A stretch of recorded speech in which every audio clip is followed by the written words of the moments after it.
How do you create trust in an online, let's say, digital meeting? A question that was asked by Tom.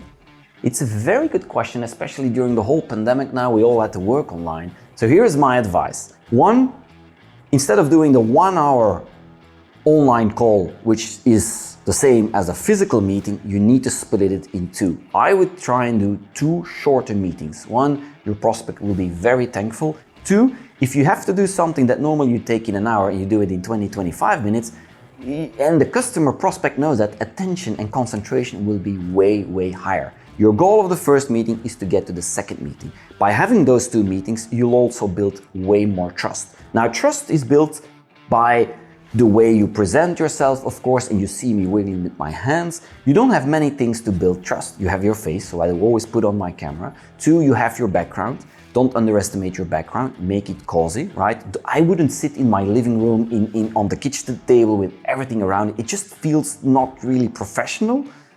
So I would specifically would sit with a nice background or with a nice view.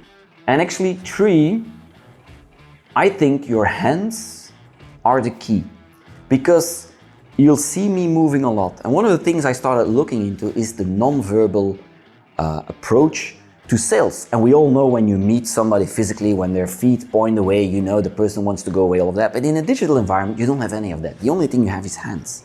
And you gotta make sure they're open. And you can immediately see nerves on hands. And when people start pinching and when they start doing this, you know something's wrong. So if you can, show your own hands, move in a normal way. Don't do the Italian stuff, right? It's just too much sometimes. But try and act normal, but try and be very likable to the person. And you see me doing this. So sometimes one of the things I'll do is I'll actually almost come closer to you. Then I'll go back and I'll start playing with the screen. Sometimes I would actually stand up. I would actually do most of my calls standing up because it just creates a lot more energy. So you know what they say? Sitting down is the new smoking. So get yourself one of those desks that goes up. It's going to be better for you and also for the energy you give to your prospect.